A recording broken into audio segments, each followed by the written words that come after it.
It was Saturday evening. The sun had just set over the horizon, creating the kind of twilight that makes you wonder whether you should turn on your headlights or not. Mark Evans didn't have to make that choice. He was just pulling into his garage on a quiet residential street in Sharpsburg. A moment later, a slender, dark-haired man emerged from a side door, carrying a duffel bag, briefcase, and laptop computer. Years of experience allowed him to handle the three bulky items with ease. One couldn't travel as much as he had to without developing such skills. He unlocked and entered the side door of his house, but did not call out to his wife, Lisa, to inform her of his arrival. He already knew she was not home. Instead, he made his way into the living room with his briefcase and laptop, placing his garment bag at the foot of the stairs leading to the second floor of their modest but cozy home. Placing the two items on the couch, he removed his coat and carried it to the closet near the front door, where he hung it on the familiar coat rack.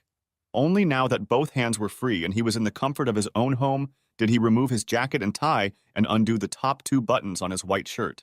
He didn't normally wear such formal business attire, but today he had returned from a regional meeting of managers working for his employer, ABC Industries. He wasn't technically a manager, but his role as the most knowledgeable systems analyst on staff required him to attend meetings in Pittsburgh. His immediate supervisor was good at organizing staff, but he knew next to nothing about the computer systems that kept their business running smoothly. He could have stayed home the night before, but that didn't fit into his plans. Instead, he told his wife that the meeting would be followed by a series of seminars that would last all weekend and that he would be back on Monday.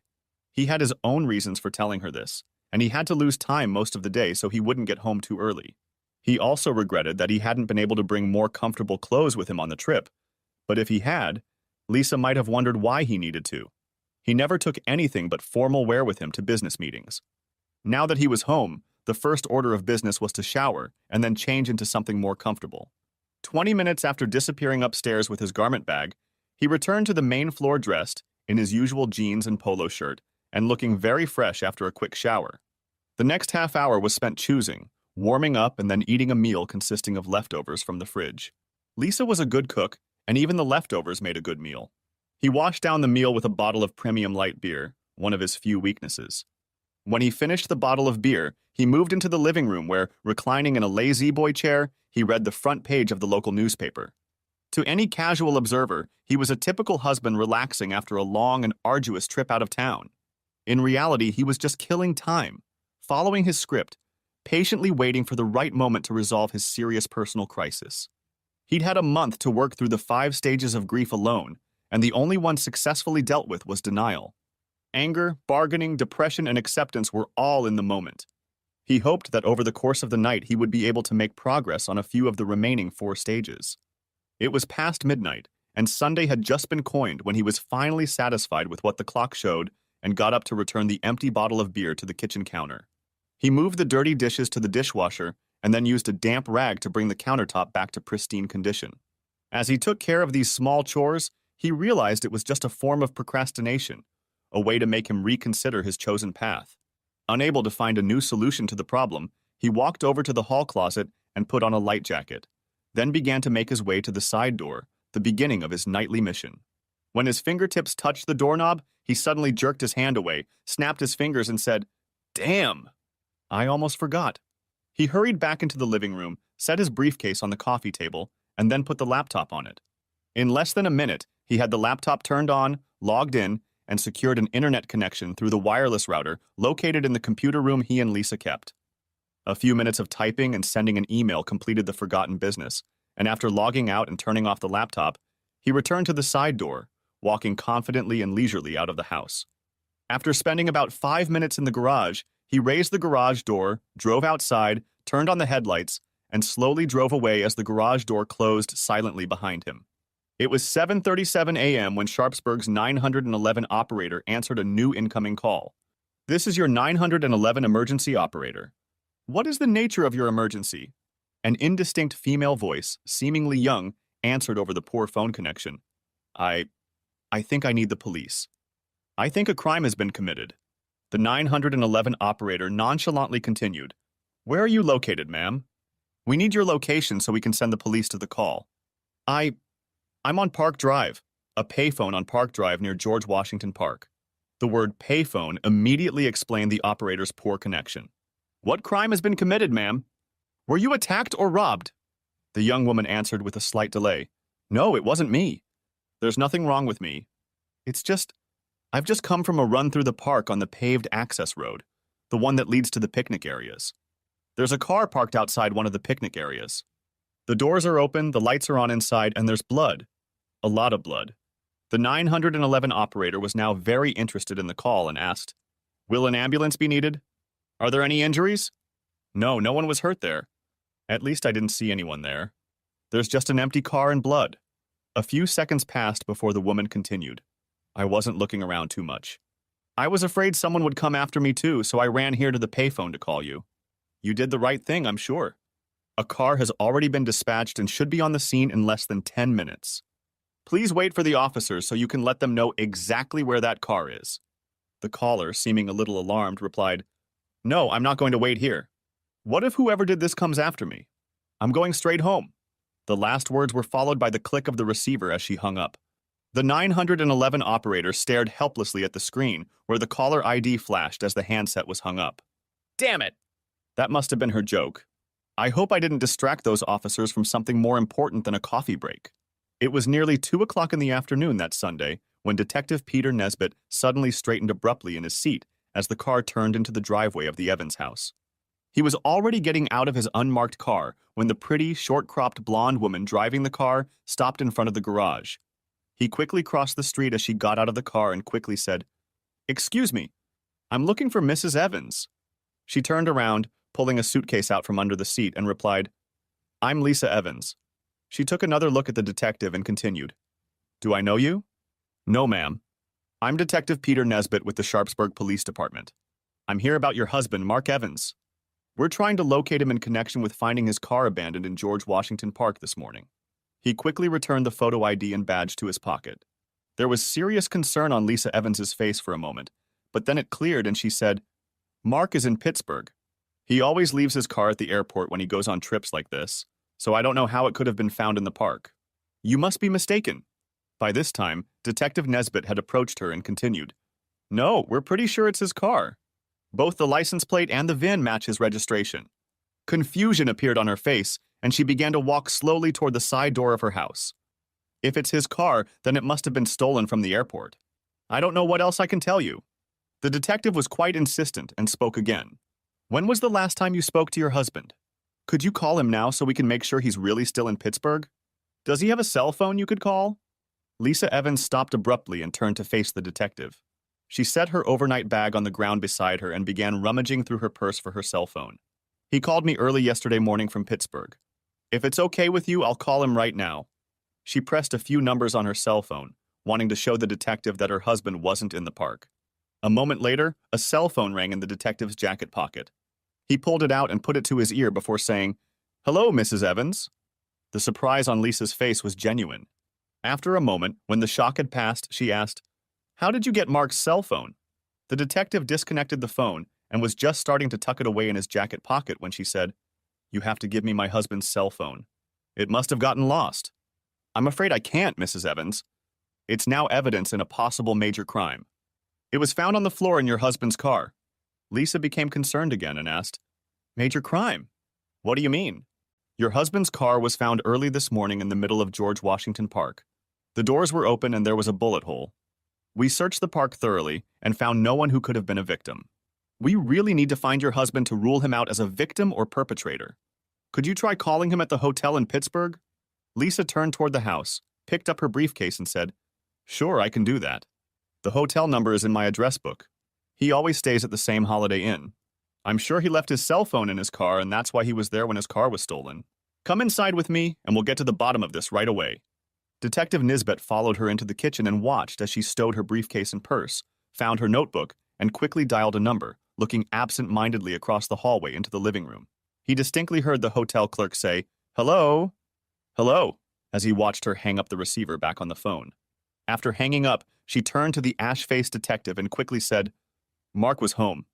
His briefcase and laptop are in the living room, on the coffee table. I don't understand. The detective stepped back with a thoughtful expression and pulled his own cell phone from his inside pocket. He quickly dialed the number and said, Hi, Dave, it's Pete. I need you to get in touch with the DA on duty. I need a search warrant for the Evans house. We'll need to search the place to decide if Mr. Evans is involved in a crime as a victim or potential suspect. Bring it here as soon as you get it. I'll be waiting." He hung up the phone and sat down across from Lisa. "A search warrant? Why do you need one? You can look all you want, just ask for one. I want you to find my husband."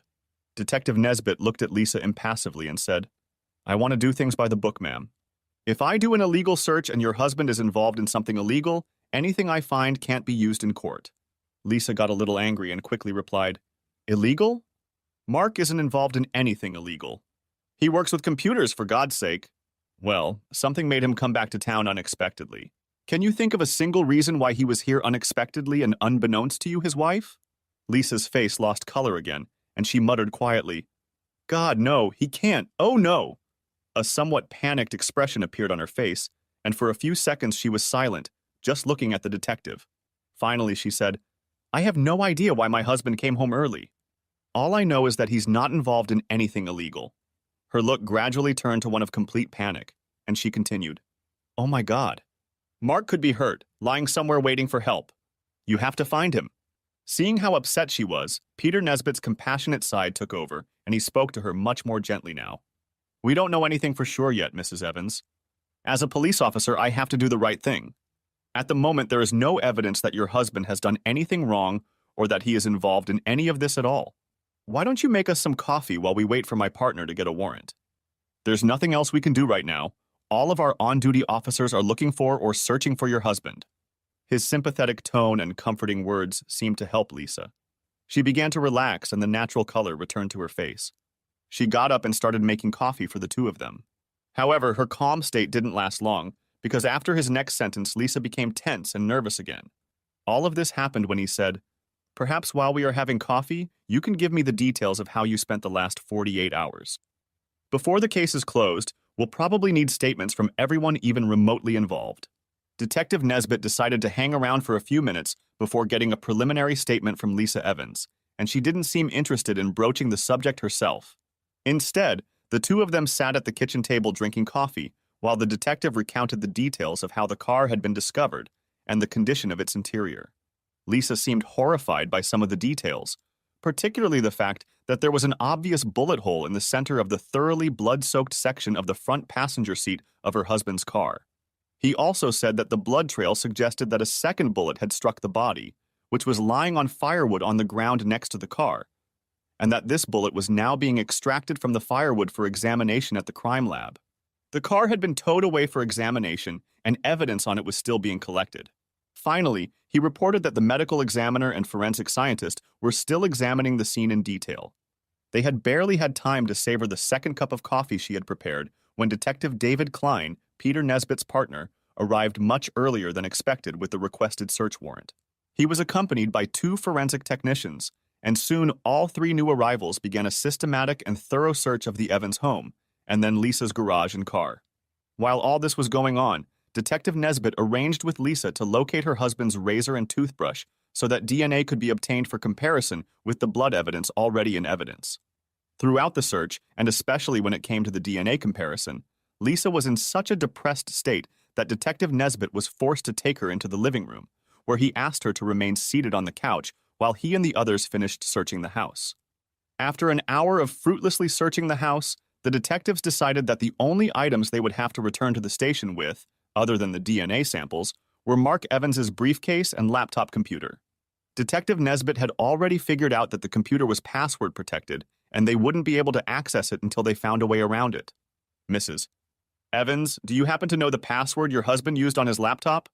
This question seemed to bring Lisa out of her state of despair and intermittent crying, as it seemed like something she could help with. It used to be his first and last name and then his birth year. "Try Mark 1971. Should work." Unfortunately, it soon became clear that he had changed his password, as none of the variations of the old password worked for the detective. "That's all right, Mrs. Evans. We have experienced computer technicians in our forensics department who will find a way around your husband's password. With any luck, it won't take long." The 2 items were labeled and stowed in the van used by the 2 forensic technicians. Left alone with Lisa Evans, Detective Nesbitt decided to broach the subject of getting a preliminary statement from her again.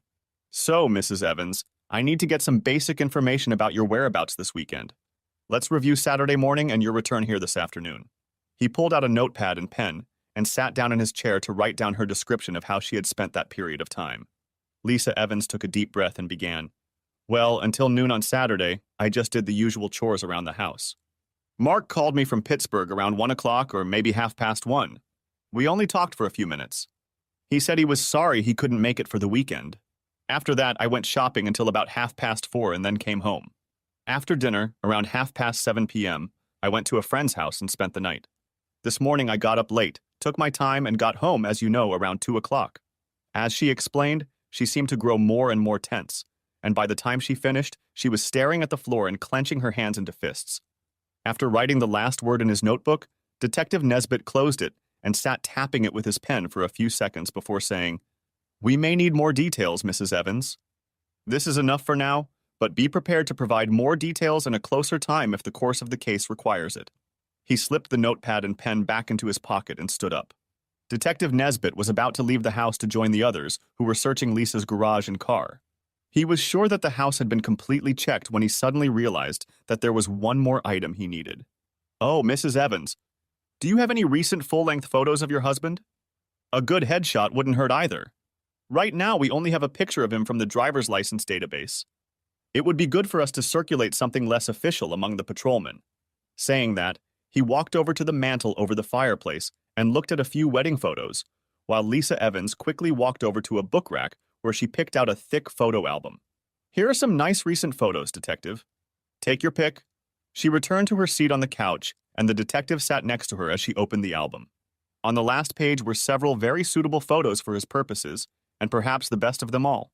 To Mark's right was his wife, and to his left was a tall, well-built man with sandy hair. "This one will do," the detective said, pointing to the group photo. "We can cut you and this guy out." After a few seconds, the detective selected another photo, a very good head and shoulders shot of Mark Evans. "These two photos will be more than enough for our needs."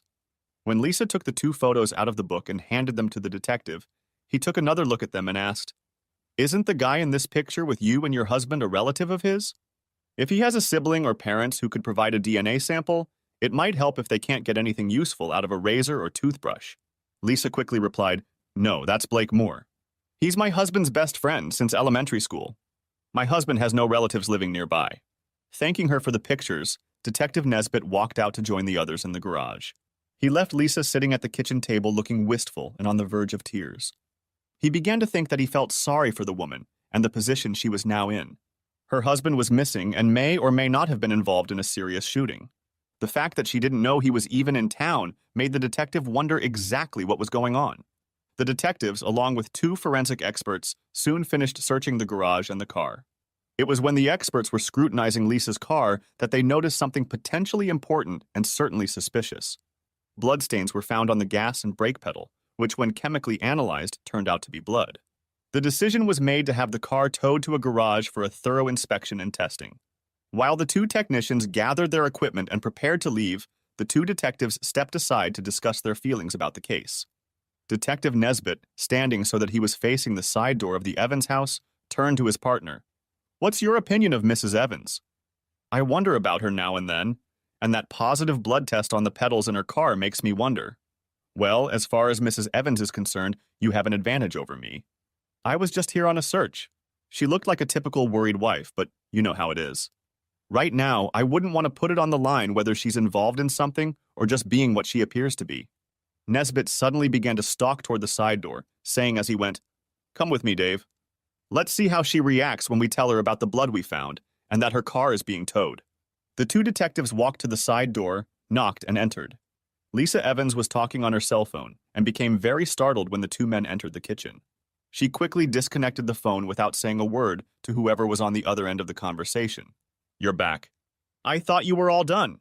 Peter Nesbitt stepped aside so that his partner had an equal opportunity to observe Lisa Evans. "We thought we were done too. However, forensics found blood smears on the brake and accelerator pedal of your car. We're taking your car to the impound lot for a thorough inspection. I hope you don't mind." Lisa looked genuinely shocked as she said, "Blood in my car. How could it have gotten in there? I didn't see any blood anywhere." The two detectives watched her carefully, and he replied, That's a question we'll likely want an answer to.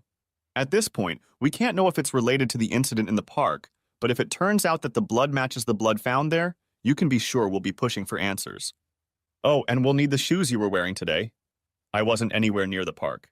I haven't been there in weeks. I don't understand how there could have been blood in my car. Certainly my husband's car didn't have the blood you described. As she spoke, she reached down and removed the shoes she was wearing, handing them to Detective Nesbitt. She then slumped down in the seat, covered her face with her hands, and began to sob. Both detectives, realizing there was little they could say or do without more information, bid her farewell, leaving her in the same posture, slumped on the kitchen chair. What do you think, Dave? Is she what she seems to be? A wife who feels strongly about her husband? Or do you think that maybe she's just a really good actress? Did you notice she was on the phone when we came in and hung up on whoever it was? David Klein shook his head and said, I just don't know, Pete. I just don't know. She seems quite sincere, but you know how these things go.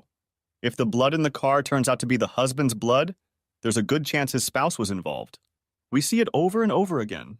Maybe we should make some inquiries about this couple, talk to their friends and neighbors. Maybe someone knows something that has something to do with this whole case. As for the phone call, she was probably talking to her best friend. Women always turn to their best friend when something goes wrong. Yeah, I guess you're right. Good old-fashioned digging can lead to something. I'd like to find out why he came into town 2 days earlier than expected. That could be the key to solving this whole case. Upon reaching the car, Detective Nesbitt pulled out a plastic evidence bag, put a pair of shoes in it, and sealed the bag tightly.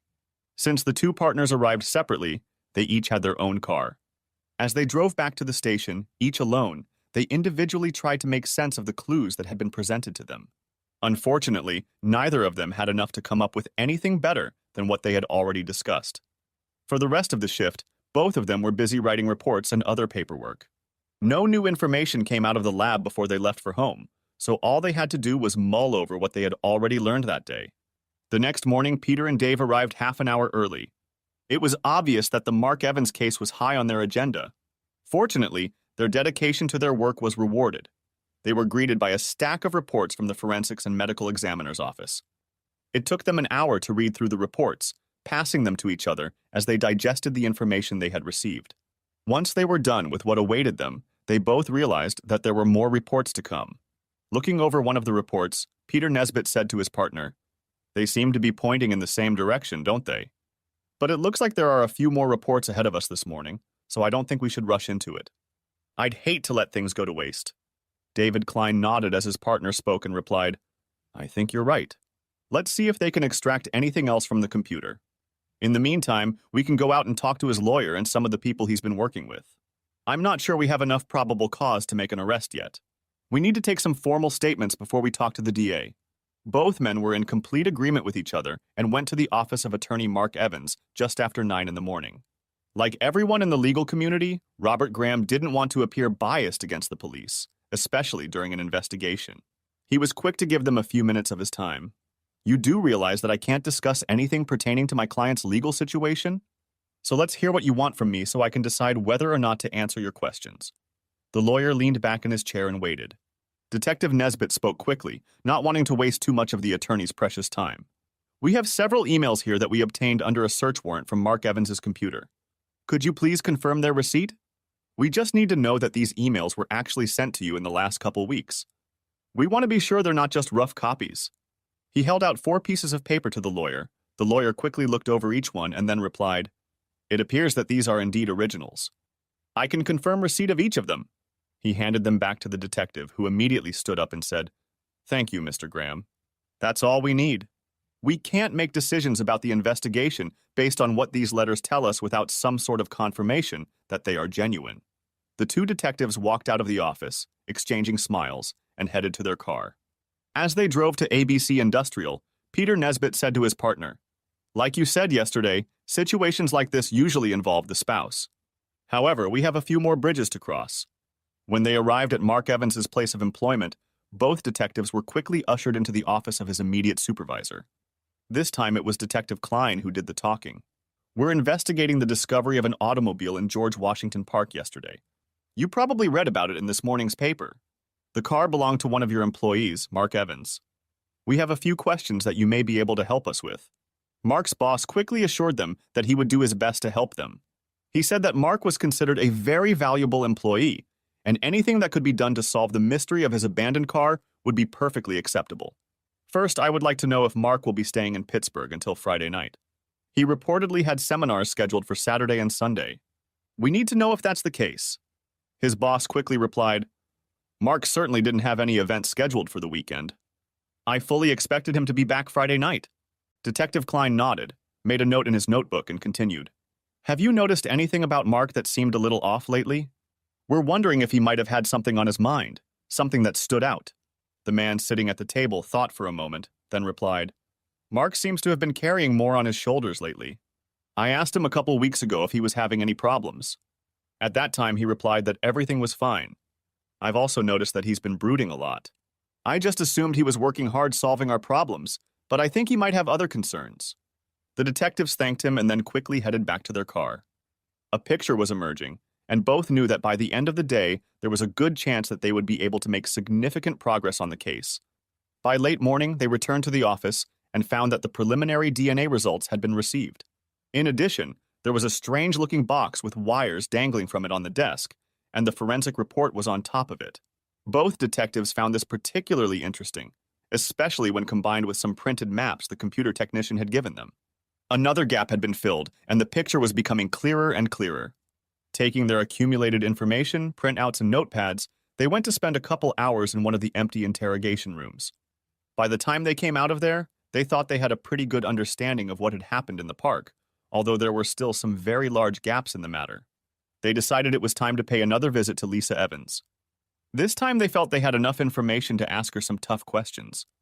Depending on the answers they received, there might be a reason to call her in for an official statement.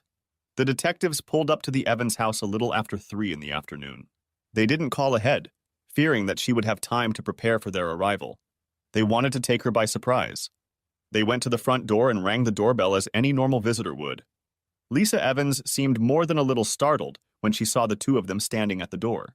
Detectives, have you found my husband? I call the sergeant every 2 hours and he keeps saying I have nothing to report. Detective Nesbitt replied, No, we haven't found your husband yet. However, we have made some progress. We would like to come in and ask you a few questions if you don't mind. Lisa Evans looked a little embarrassed, but then stepped back and said, Sure, come on in. I'll do my best to help you find Mark. She walked into the living room, and the two men followed her. When she sat down on the couch, each of the detectives took a seat in one of the chairs across from her. Detective Klein, opening his notebook, began the conversation by asking, Is there anything you want to tell us about your relationship with Blake Moore? Both detectives decided that such a question, asked head-on, might cause Lisa Evans to reveal something she might prefer to withhold. The decision was immediately vindicated when Lisa Evans quickly turned white and said, What? What do you mean about my relationship with Blake? He's my husband's best friend. He's always hanging out with Mark, but he's just my friend. Her eyes darted back and forth between the two detectives. Now Detective Nesbitt joined them. Are you or are you not having an affair with Blake Moore? The detective had asked the question calmly and evenly, and now sat waiting for an answer. It was unlikely, but both detectives later agreed that she seemed to grow even paler with the second question. Her mouth silently opened and closed several times before she said, Absolutely not. How can you come here and ask me such questions? Both detectives immediately stood up, and Detective Klein said, I think you're going to have to make your way down to the station. We're going to take a formal statement from you. Lisa clearly began to panic. What, I'm under arrest? Why do I have to go to the station with you? You're not under arrest yet. We have reason to believe that you have not been forthright with us, and we want an official statement from you. You'll be able to ask for an attorney if you want one. Lisa frantically shifted her gaze from one detective to the other and quickly replied, I don't need a lawyer. I haven't done anything. If you want me to come down to the station to answer your questions, fine, I will. I will do whatever it takes to help you find my Mark. Lisa Evans stood up quickly to escort the detectives to their car for the trip downtown. She was walking ahead of them, so she didn't notice Pete giving Dave the thumbs-up sign. After placing her in the back seat, the two men took their seats in front and drove back to the police station in silence.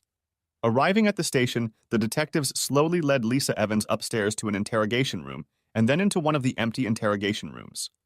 They chose the darkest room they could find. It needed to be repainted and new furniture put in. They wanted to create as negative an environment as possible. We'll ask you to wait here for a few minutes while we gather our documents. Are you sure you don't want to talk to a lawyer? Detective Nesbit was giving her every opportunity to make a decision, but this time she refused, shaking her head quickly. She still looked very beautiful against the dreary surroundings, though her blue eyes were full of tears. She sank heavily into one of the chairs, and the detective left the room, closing the door behind him. Make sure both cameras are on for the entire time we're with her. I need a good recording of everything that's going to be said in there. I have a feeling we're going to solve this case, and I don't want to miss a word of what she's going to say. Detective Klein was talking to his commanding officer, the man who would be recording and personally testifying to what was said in the interrogation room. Just then, Peter Nesbit walked up with a backlog of files. He was contemplating the upcoming interrogation of Lisa Evans and said, "Let's have a coffee first. Let her have a little time to reflect." Everyone quickly agreed, and the three men left to spend the next 20 minutes in the staff coffee shop discussing the case and how they would handle her interrogation. Life does not run in a single linear rhythm. Countless events occur in overlapping timelines. While the two detectives were talking to Mark Evans's manager that morning, a volunteer on the other side of town answered the Crime Stoppers phone. "Good morning, this is your local Crime Stoppers office. We pay up to $1,000 cash for good tips on solved crimes. How can you help us fight crime? Please be advised that this call is being recorded." There was no answer for a few seconds, and the volunteer sitting at the phone figured there was no one there. But before she hung up, an older man said, Is this the place where I can get money if I help the police?" "Well, sir, it depends on what you tell us, the type of crime and how much the police think you contributed to solving it. Do you have any information about the crime?" There was silence again for a few moments before the caller spoke. "So now I don't get the money? I have to wait? What if the cops want to trick me out of my money? What then, huh?" "Well, sir, we need to know for sure that you helped. The money isn't coming from the police, so they have no reason to try to scam you, sir. Why don't you tell me what you know, and I'll give you the code number for later. You can call me back in a few days, and I'll tell you if the information helped you and how much it will cost." The man got a little indignant. "I need the juice now. I need the money now." "Well, sir, that's the way it is." "What do you mean you need juice?" "If you're homeless and need food, I can give you the addresses of several shelters where you can eat." "I don't need any damn food, I need juice. You know, grape juice that sells for $5 a bottle." The woman grinned to herself, but said to the man, "I'm afraid I can't help you now. But if you have good information, you could probably afford many bottles of grape juice." "Okay, I'll wait.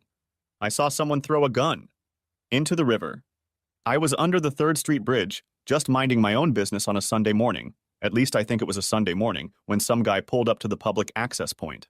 When he came out, he had a shotgun and 2 shovels in his hands. He threw it all into the river right in front of me.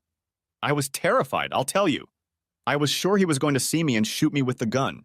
The cameraman was mildly interested in what the old man had told her, and she asked, "Was this in the parking lot on the east side of the 3rd Street Bridge? Did he throw them in the water?" "Yes, that's the place. And no, he just threw them over the end of that little dock there. They shouldn't have any trouble finding the weapons." He hesitated before adding, "I can describe him too. He was large with blonde hair. Not blonde, just blonde. And his car. It was dark blue and the license plate started with AZSS, but I forget the rest. Jimmy came over with juice and shared, so I forgot part of it. But the rest of it is correct. I lived in Arizona, and at one time I had a Chevy Impala SS. That's how I remember it." The woman had written down all the information and was now ready to end the conversation. "Well, sir, I think I have everything we need. I will now give you a number for you to memorize. The number is 127. Call back in a few days and tell me you're calling about tip number 127, and I'll tell you if it helped the police. We might even find out how much that information is worth. If it's worth money to you, we'll tell you where you can pick it up anonymously." The call ended quickly, and the Crime Stoppers operator relayed the information to the police liaison officer to whom she reported. That person decided that they would send out a diver as soon as possible, since getting guns off the streets was one of the mayor's top priorities. As it turned out, the police diver arrived on the scene in no more than an hour, and it took only a few minutes to find 3 items thrown into the river. Reports were completed and then forwarded to Crime Stoppers. By 2:30, the shovels were at the property clerk's office, and the gun was turned over to the crime lab to see if it matched any unsolved crimes in the city. When the gun was turned into the lab, it was quickly noted that the caliber and type of jacketed ammunition still in the gun matched perfectly with the recent crime scene in George Washington Park. Within minutes, the gun was inspected in detail, and a test bullet was fired for comparison. It was immediately apparent that it matched a bullet recovered from a bundle of firewood found in the park. A report was immediately sent upstairs to the detectives handling the case, and a technician went to retrieve the 2 shovels from the property clerk. Just as different chains of events can run parallel, they can also intersect, and that's exactly what happened when the detectives and their commanding officer walked out of the staff coffee shop. They were met outside the door by the clerk who was delivering the ballistics and Crime Stoppers reports. "Detectives, I was just bringing this information to you. We have the gun that was used in the George Washington Park shooting. The attached Crime Stoppers report also has some information for you. It might even lead you directly to the perpetrator." The smirking clerk at the crime lab handed both reports to the surprised detectives and headed back to his department.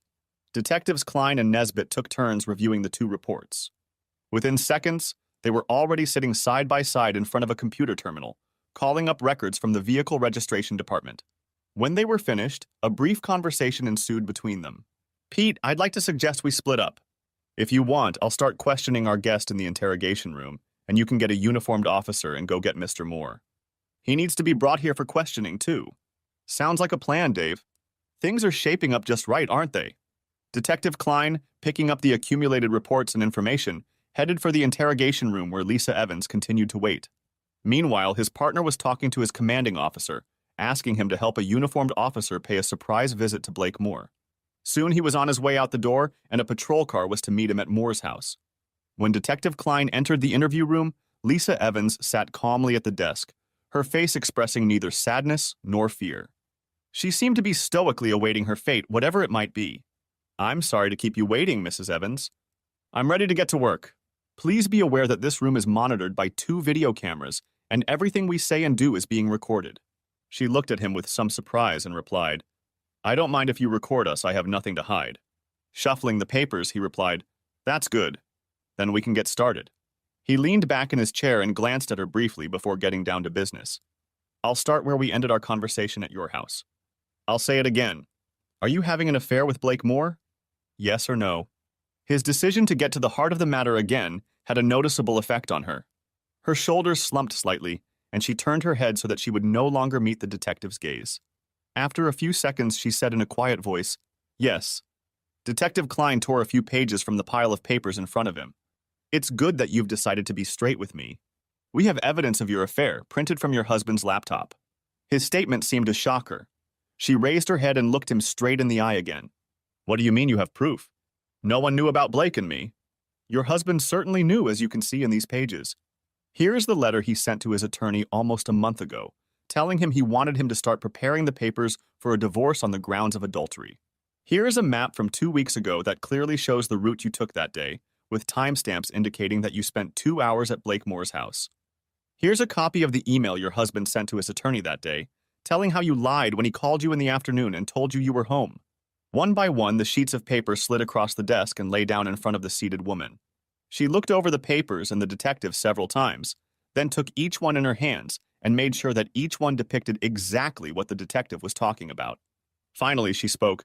How did Mark do it? How could he know where I am?" "This map." She picked up the detailed map and traced the route that was clearly marked on it, showing how she had traveled from her home to her lover's. "I don't know how your husband found out about this, but something made him install this device in your car." He picked up a small black device, smaller than a pack of cigarettes, and held it out to her. It had the name PT-200 embossed on its side and Rocky Mountain tracking below it. He bought it online along with the unlimited tracking option and was able to use his laptop to get a complete real-time history of your whereabouts, with full addresses and date and timestamps. He could tell you where your car was every minute of every day since he installed that device under the dashboard. She stared at the small, innocent-looking electronic device as if it were a scorpion ready to sting her. "You mean Mark knew about us for weeks? Oh my God! And he wanted a divorce." She began to cry again, and the detective looked away for a moment to pick up the papers and tracking device, which he had stacked in a separate pile beside him. Of course, he listed the time and location of all 4 of your communications with his friend over the past month. The last map was created just after midnight on Saturday, the night he went missing. Around the same time, he sent an email to his lawyer telling him he was going to go to Moore's and confront the 2 of you. He told his lawyer that he feared he would be arrested if he broke into the house or got into a fight with your lover, his supposed friend. She looked at the detective again and said, But he never went there." I spent the night there, but Mark never showed up. Something must have happened to him before he got to Blake's house. The detective seemed to be well prepared for this statement, for he quickly said, I'm sure something happened to him. That's correct. Preliminary DNA results confirm that the blood in the park is his, and we just found the gun that was used.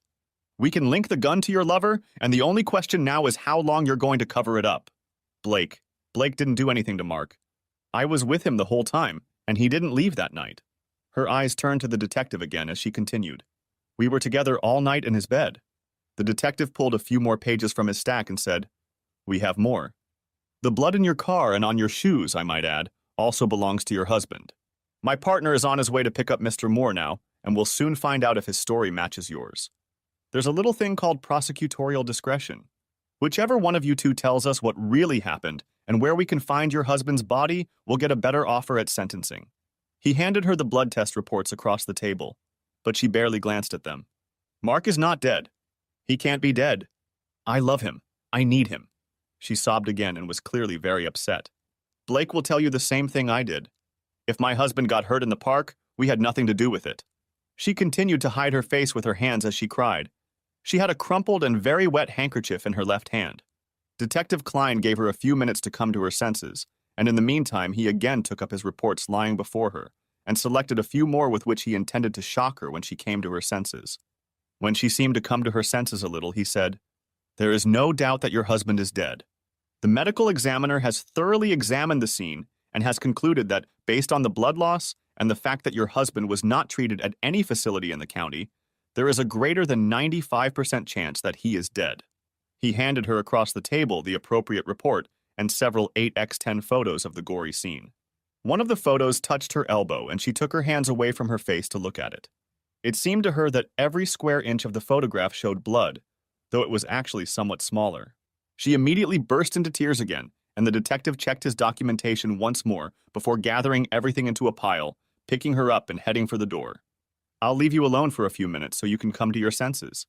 You're really not doing yourself any favors by not taking responsibility for what happened. Detective Klein placed the stack of evidentiary reports on his desk, shook his head as he passed his commanding officer, and made his way to the break room for a fresh cup of coffee. His commander continued to glance periodically at the monitor that displayed the interior of the interrogation room and made sure that the female detainee remained intact. As he left the station, Detective Nesbitt immersed himself in thoughts about the Mark Evans case. Apparently, they had gotten enough information from the forensics department to solve it soon. He also pondered whether Blake Moore would still be in town. If he had any idea how much evidence the department already had, he'd probably be tempted to run away from their jurisdiction. He pulled up to Moore's house almost at the same time as the patrol car that was supposed to back him up. The two policemen knew each other and exchanged pleasantries as they headed for the front door. Detective Nesbitt was almost surprised when their knock was quickly answered by Blake Moore. The man eyed the two strangers at his door curiously, one wearing a police uniform and the other holding a badge and ID. Yes, officers. What can I do for you? The detective quickly replied, I'm Detective Nesbitt, and I'm here about the disappearance of Mark Evans. We'd like you to join us at the station for questioning. We have Mrs. Evans there right now, and questions have arisen that will require your participation. The tall, well-built, and rough-looking man quickly asked, Am I under arrest or something? I know that Mark is missing, as I have spoken to his wife. However, I'm not quite sure what you think I can tell you about that. We have a number of questions that we think you may be able to help us with. If you don't mind, we'd like you to come with us, even though you're not under arrest. Blake Moore seemed too stunned to offer any real resistance to their request, and quickly joined them on their way to an unmarked car driven by Detective Nesbitt. Once there, he calmly accepted their invitation to sit in the back seat and was not at all surprised that both the detective and the uniformed officer sat in the front seat. Department protocol requires that when dealing with a potentially violent suspect, 2 police officers be brought in for backup. The detective first turned to his uniformed partner. We'll have one of the patrol cars take you to a patrol car later. When the formalities were over, Detective Nesbitt turned to Blake Moore and asked, Tell me, Mr. Moore, how well do you know Mrs. Evans? Their passenger quickly replied, She's just Mark's wife to me. I've known her since he met her. Why do you ask? Just wondering, sir. What do you do anyway, Mr. Moore? Blake Moore seemed to relax a little when the question was asked and replied, I have a small landscaping company, Moore's Landscaping. We do a lot of commercial work. You've probably seen some of them, as we've even done work for the city. Their conversation continued until they arrived at the police station, where Blake Moore was escorted to an interrogation room next to the one where Lisa Evans was being held. He too was asked to wait alone while the detective gathered up the folders that Detective Klein had placed on his desk a few minutes ago. Within a couple minutes, a conversation had already begun between Blake Moore and Detective Nesbitt that was entirely consistent with the interrogation of Lisa Evans that had just ended. At first, he denied that he was having an affair with Lisa Evans, but the emails and surveillance reports soon had him changing his viewpoint. He quickly admitted that they had an affair that lasted almost 4 months. He adamantly denied that they had done anything to Mark Evans and insisted that neither of them had left his home the night Lisa's husband disappeared. As Detective Nesbitt continued to press the suspect, categorically denying his involvement in Mark Evans's disappearance, a new theory about what happened in the park was floated. I had nothing to do with anything that happened in that park. If Mark had found out about Lisa and I, he probably would have gone into a rage, and there's no telling what he might have done. He might even have hired his own killer and paid him to make it look like Lisa and I were involved. He and I had a history of things like my relationship with Lisa. What do you mean, Mr. Moore? We have the gun that was used, and the witness described you and your car and stated that you were responsible for throwing the gun in the river. He even gave most of the license plate number of your car. Don't try to make up a fairy tale that Mark Evans committed an elaborate suicide to frame you and his wife. Blake Moore became very agitated and replied, "You don't know Mark. He and I have been best friends since elementary school, but I've known for years that I'd rather not mess with his girlfriends, and now his wife. We were seniors in high school, and I did it once. I took out one of his girlfriends behind his back, and when he found out later that I entertained her while they were dating, he got so mad he scared me. I'm much bigger than him, and I've always been stronger, but he scared me. He then warned me that he wouldn't tolerate it anymore, and that I would be a dead man." The detective listened to this statement with faint amusement on his face. "So you're saying that you were actually afraid of what he would do if he found out, but you had fun with his wife anyway? That doesn't make any sense." Blake already said more calmly, "Silly, isn't it? I just couldn't resist her. It slowly built up between us over the years, and finally a few months ago I made a serious move on her. We've been seeing each other periodically ever since. I can't imagine how he could have guessed. We've been so careful." The detective looked through the stack of reports before continuing. "Yeah, it was stupid. Sometimes I think half of our murders and suicides involve stupidity like that. The old eternal triangle. Only thing is, in this case, I think you and Lisa are the perpetrators. You can tell us what happened. Did he take you by surprise and things got out of hand? Or maybe you planned the whole thing from the beginning so you could be together and not worry about him finding out or not. I don't believe that he organized his own murder. It's too weird.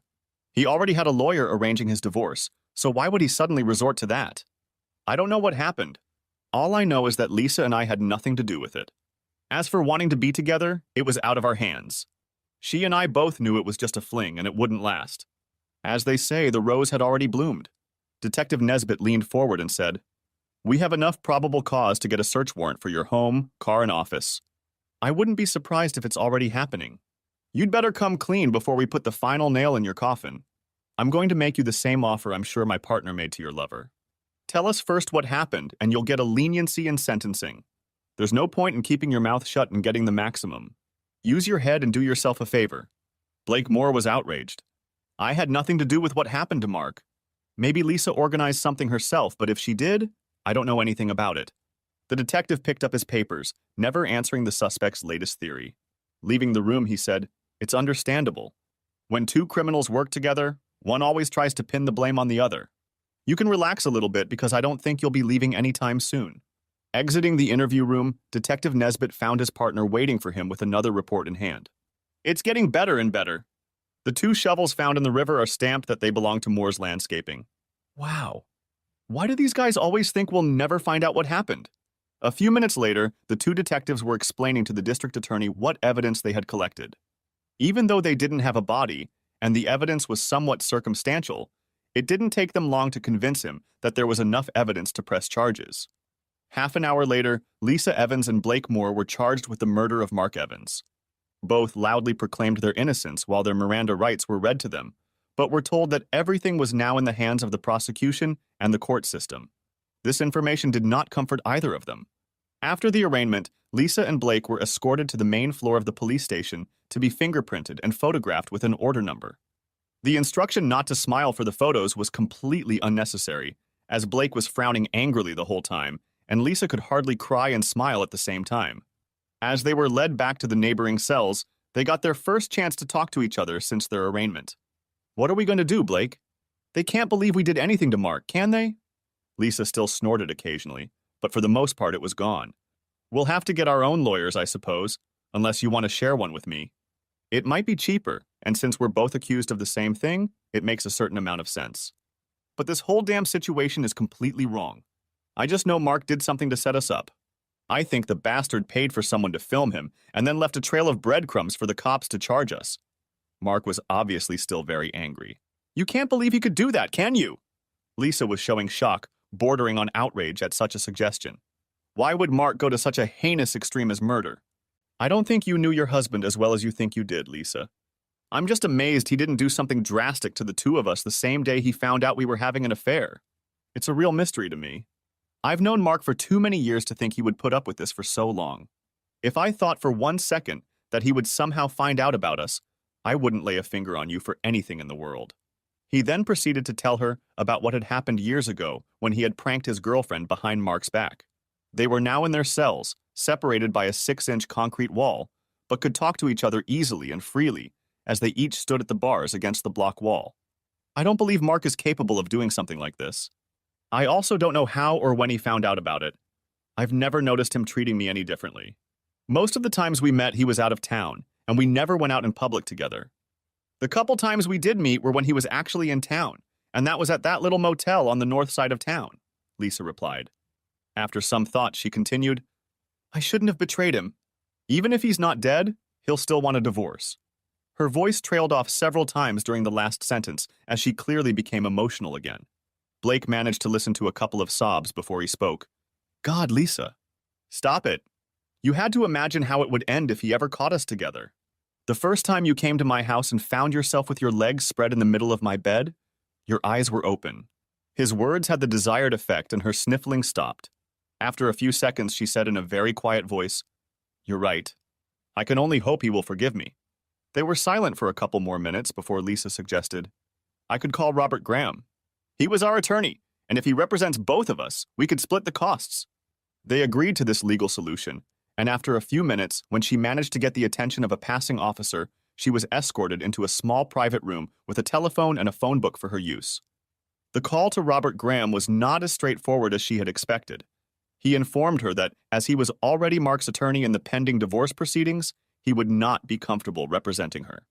He suggested that one of his colleagues, Basil Smith, a lawyer with extensive experience in criminal cases, would be a good fit as their attorney. She quickly agreed, and it was agreed that the new attorney would come to see them right away to consult. Blake was pleased to hear that the lawyer was on his way and thanked her for calling. They both sat down on a wooden bench attached to the back wall of their enclosures and spent the next hour waiting, indulging in their own personal reflections. When Basil Smith arrived, they were both escorted into a small room designated for attorney-client meetings. Basil Smith was quite a lawyer. He was short, stocky, with a mop of dark hair fringing his bald head. At least he didn't believe in the dreaded hairstyle. A dark blue pinstripe suit completed the image of a 50-year-old legal professional. The introductions were quick, and the two nervous prisoners waited while he carefully scanned the copies of documents detailing the charges against them that he'd been handed upon arrival. Once he was done with that, he raised his head to look at his two new clients in turn and said, "So, you're both charged with the murder of Mark Evans. What can you tell me about what the arresting officers told you both? You first, Mrs. Evans. Just the big picture, please. I just want to have some idea of what we have." Lisa began to recount in abbreviated form what had happened since Detective Nesbitt had met her in the driveway on Sunday afternoon. By the time she told about being fingerprinted and sketched, she was crying again. Between sobs, she ended her statement by saying, "I had nothing to do with what happened in that park. I love Mark. I couldn't hurt him." Basil Smith considered her words for a moment, then turned to Blake and said, "You turned around. I don't need all those little details."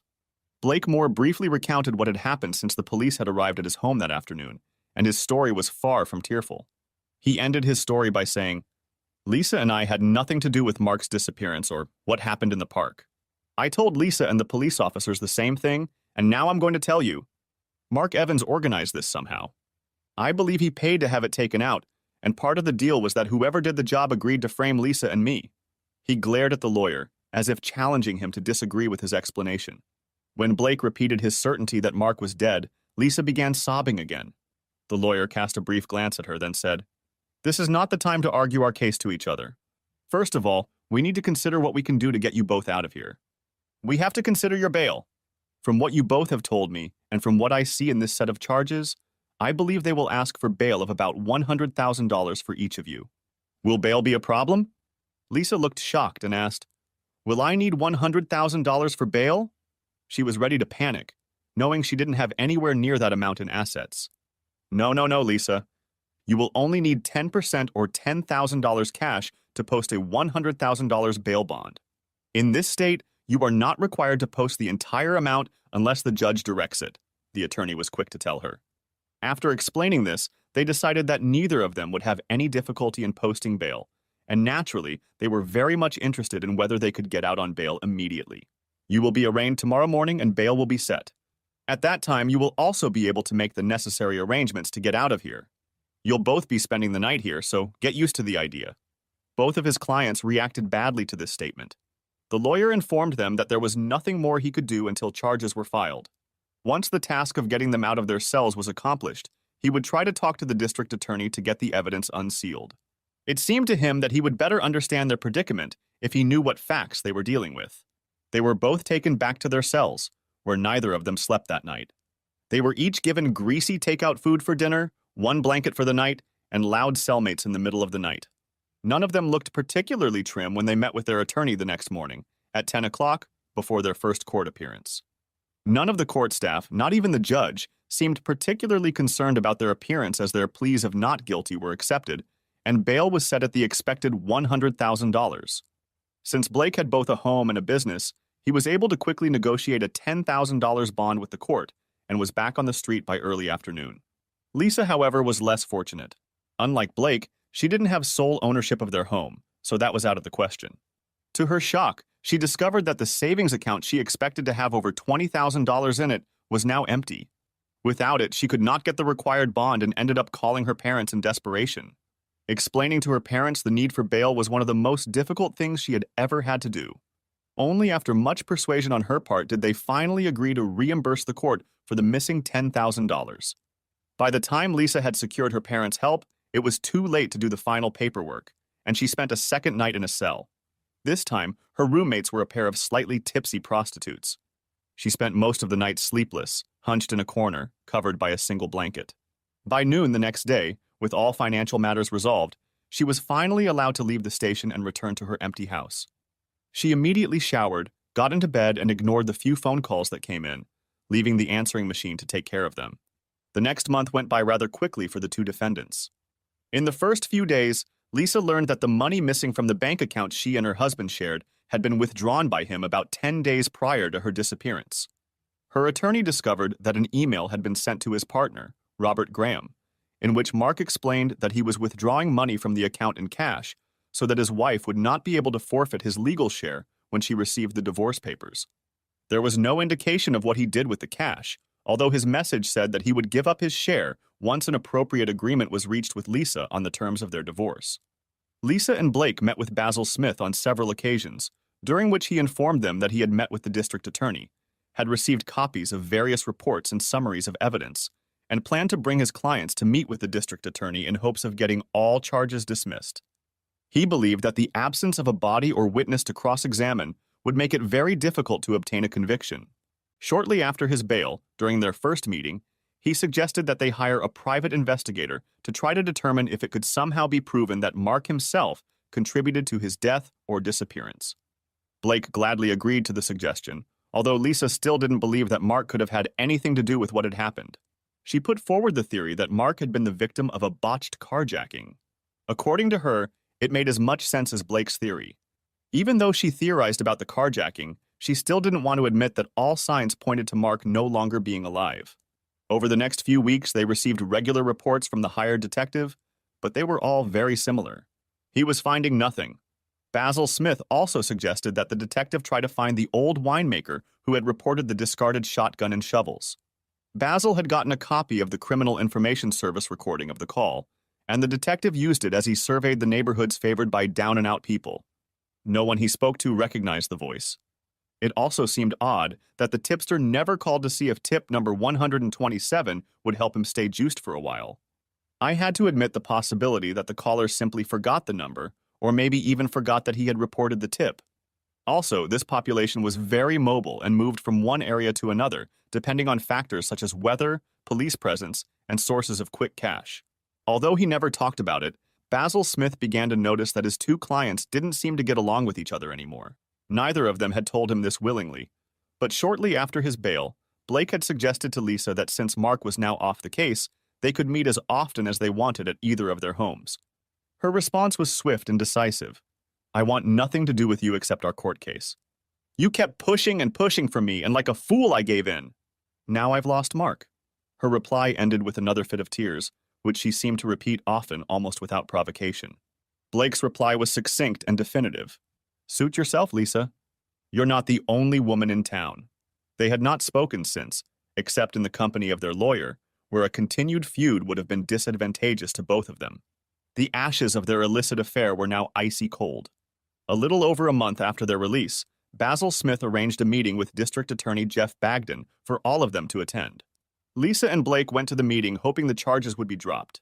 They had both been repeatedly harassed by calls and questioned by friends and acquaintances about the nature of their relationship. They both began screening their calls with caller ID and answering machines.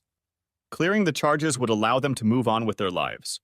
Lisa and Blake were surprised at how young, stylish, and casual Jeff Bagden looked.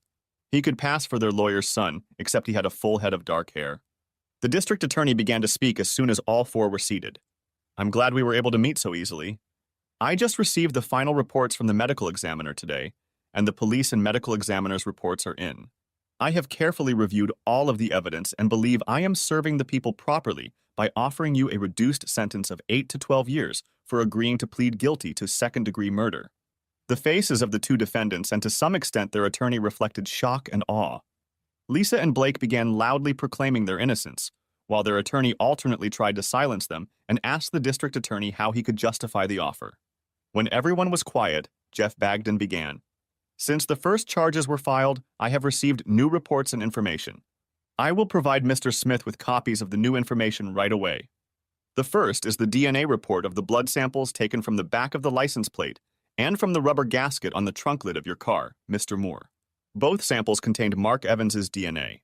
The samples were taken pursuant to a search warrant before you posted bail.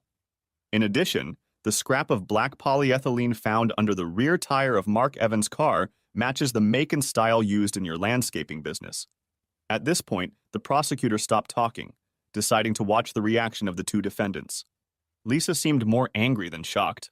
While Blake still seemed to be digesting the implications of the facts the prosecutor had just stated, Lisa cut into the conversation. Blake, what have you done? She seemed ready to continue her accusations, but Basil Smith immediately managed to insist on her silence. Blake reacted very quickly to her accusation. He exploded. You know perfectly well that I had nothing to do with it. You were beside me, in my bed, when it happened. That was all he had time to say before Basil grabbed his arm and explicitly told him to shut up. The attorney's next words were intended for the district attorney. Please excuse my clients, Jeff. We came here hoping the charges would be dropped, and your statement caught them both off guard. Jeff Bagden seemed mildly amused by the spectacle put on by the two defendants. I understand, Basil. I was in private practice. But the fact remains that we have more than enough evidence to bring this case to trial. The medical examiner's report clearly states that the victim lost too much blood to stay alive, and the crime scene reports can be interpreted to mean that the body was dragged away from the scene and loaded into a car. I'm comfortable with this case from the prosecution's point of view. The district attorney stood up, pulled a folder of reports from his briefcase, handed them to Basil Smith, and promptly left the room. As soon as the door closed behind the departing DA, Lisa and Blake began talking hurriedly to their attorney. The man couldn't make either of them out and had to tell them both to shut up. The fact that their own lawyer told them to shut up was startling enough to make both of them comply. I know you're both shocked and upset by this turn of events. I didn't expect it either. You shouldn't be fighting with each other over the situation you find yourselves in. We should try to figure out how we can handle this so you both don't go to jail. I take it you both want to turn down his offer of 8 to 12 years? Both of his clients rushed to flatly refuse the proposed deal. Both believed they would never be convicted of anything at trial. When it was decided that he would refuse the offer on their behalf, Basil Smith let them both go, saying that he would have a lot of work to do in preparation for trial. When both clients had left, Basil was left alone in the room, and after quickly reviewing the new reports, he sat back, wondering if either of his clients were telling the truth. Technically, it didn't matter. He would protect them regardless of the state of their souls. He just liked it better when he was sure his clients were telling him the truth. Several months passed, and the trial of Lisa Evans and Blake Moore was about to begin. At 10 a.m. on Monday morning, with everyone in the courtroom standing, Judge Robert Cox took his seat. The defense table was arranged so that Basil Smith sat between two of his clients. He decided that was the best way to deal with the fact that they could hardly be polite to each other. He'd already considered suggesting that they each hire their own lawyer. It would be more of a reminder than anything else to keep them apart, but realized that they probably couldn't afford to pay for a lawyer individually. He knew that Blake Moore's business had fallen on hard times and that Lisa Evans had recently quit her job because of the stress of the upcoming trial and the difficulty she was having communicating with her missing husband's friends and acquaintances. District Attorney Jeff Bagdon's opening statement was the first major point, and he got right to the point. Members of the jury, I'm going to be frank with you. We do not have the body of the victim in this case, Mark Evans. However, we intend to prove to you that he is dead and that the two defendants are without a doubt guilty of his murder. He began slowly, revealing that a few months before the murder, the two defendants had begun an affair. At some point, Mark Evans became aware of this and filed for divorce from his unfaithful wife. Some points remained unknown, such as how and when exactly Mark Evans began to suspect something. He said that a trace found on Mark Evans's computer proves that he knew when and where the two adulterers were meeting. There were emails that documented his success in tracking the two defendants, organizing his finances in anticipation of divorce, and finally, a message showing his intention to meet with the two defendants. He continued, "We cannot pinpoint exactly when the three members of this triangle physically came together, but we do know what the results were, and we can show you through photographs and investigation reports exactly what happened. We believe that there was an encounter between the three of them, most likely at Mr. Moore's residence, and during that encounter, Mr. Evans was incapacitated. He, seated in the passenger seat and probably unconscious, was then driven to a remote area of George Washington Park, located less than 1/2 mile from Mr. Moore's home.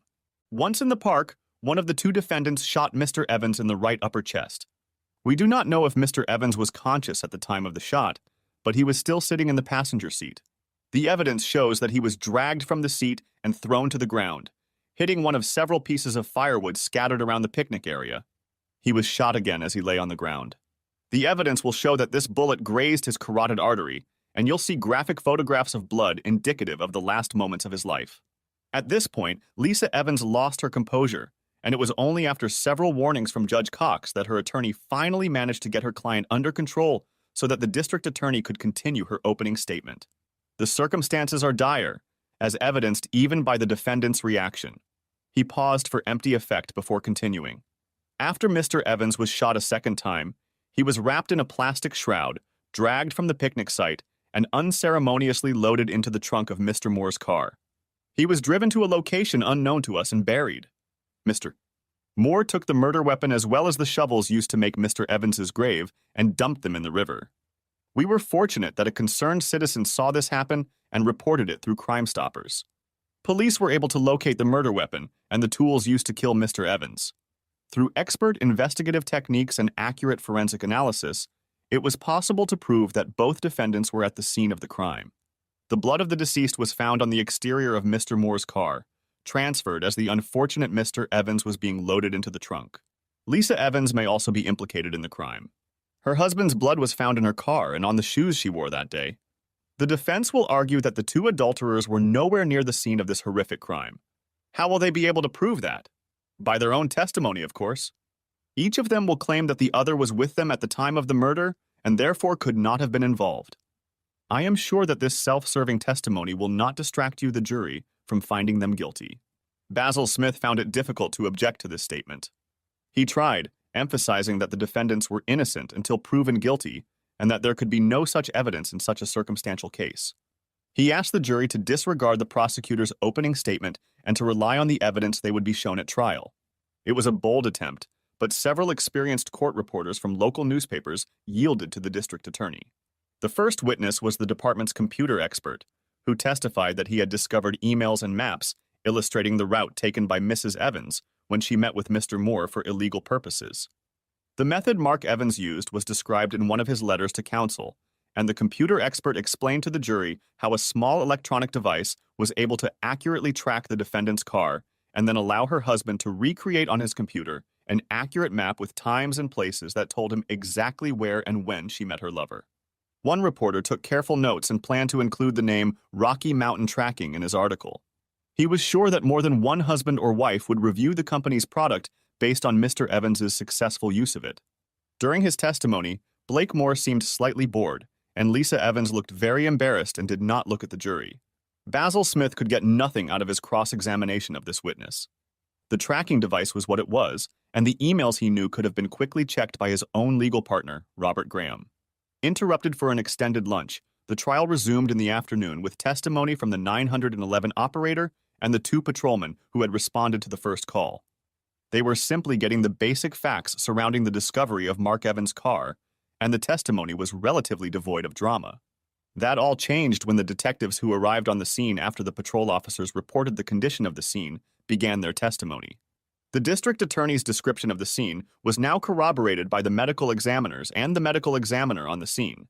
Their descriptions were clinical and accurate, illustrated by large photographs showing bullet holes, blood, and drag marks leading to the paved road.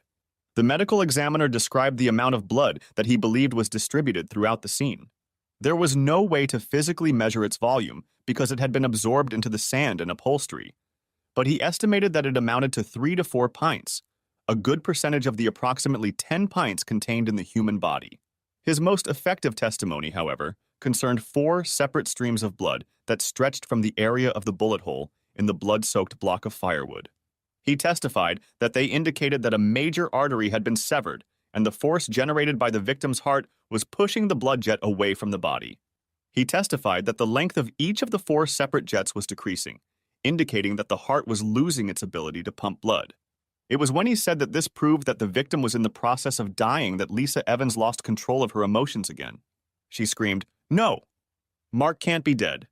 Lisa burst into uncontrollable tears, and when it became apparent that she would not be able to control her emotions for some time, the judge adjourned the trial. The trial was adjourned until 10 a.m. the next morning. The second day of the trial began in the same manner as the first, at 10 a.m.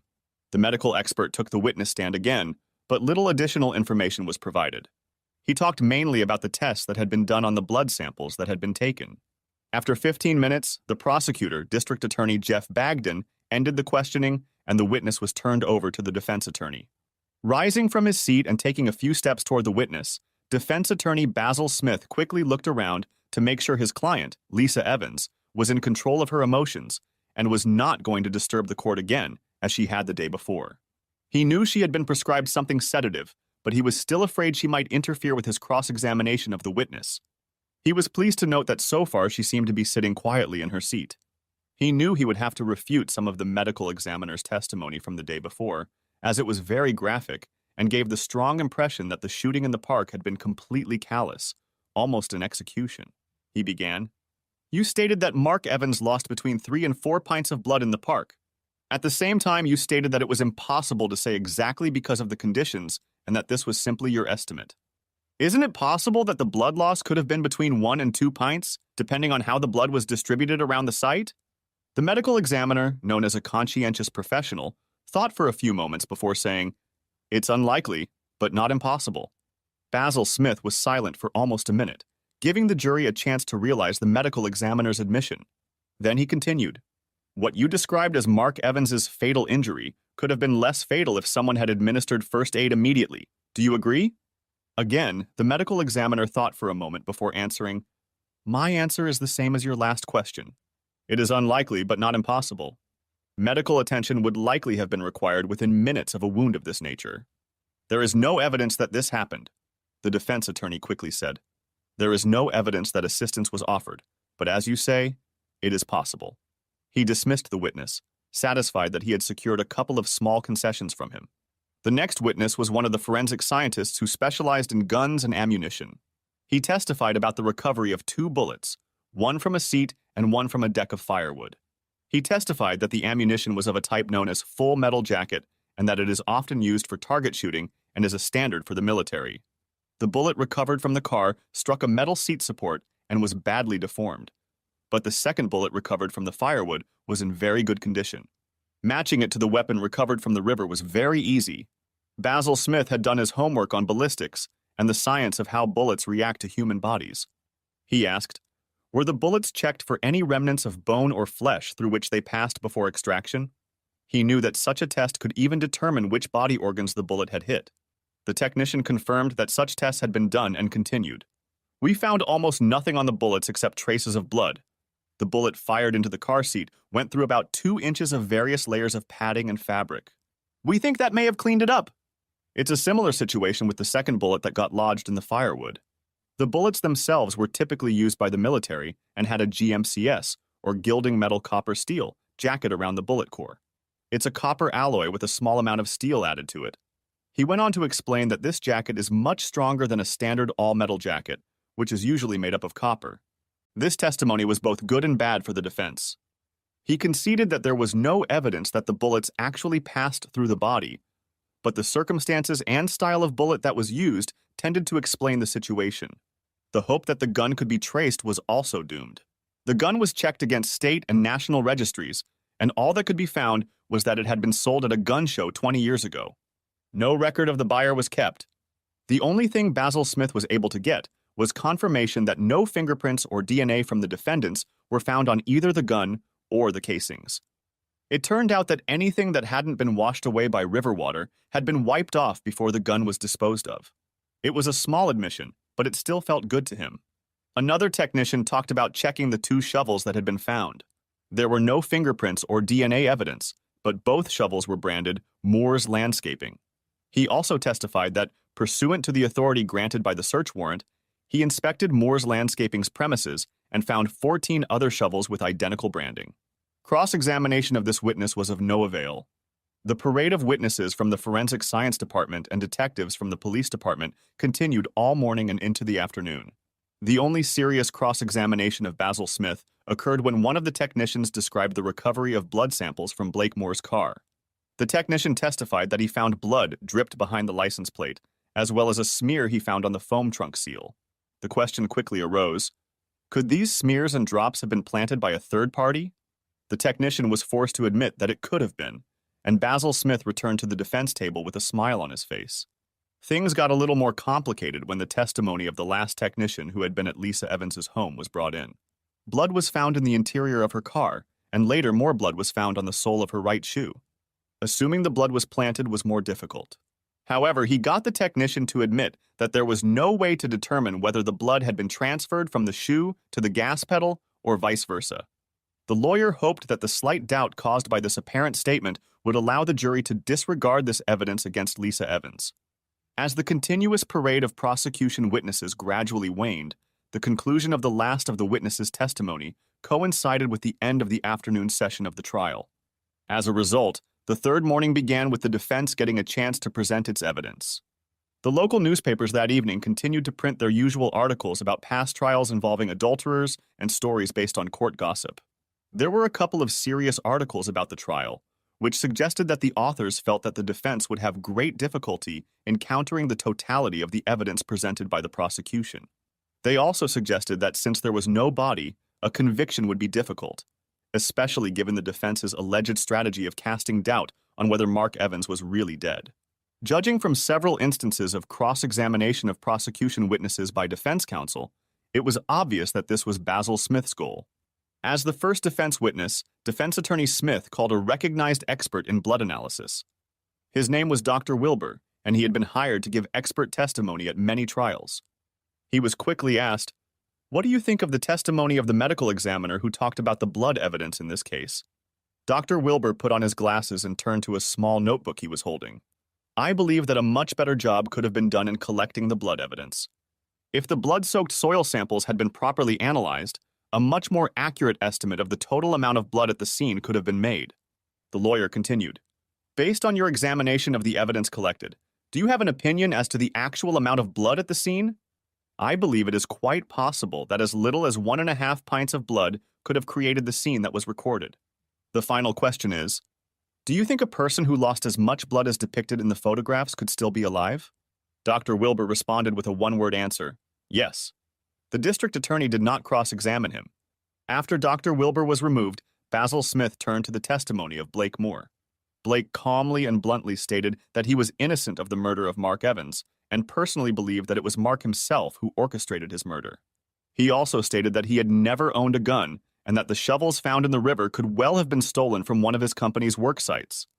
Basil Smith wanted to keep the testimony simple and quickly turned his first witness over to the prosecutor for cross-examination. Jeff Bagdon's first question was, "What makes you think Mark Evans was a man who would organize his own murder?"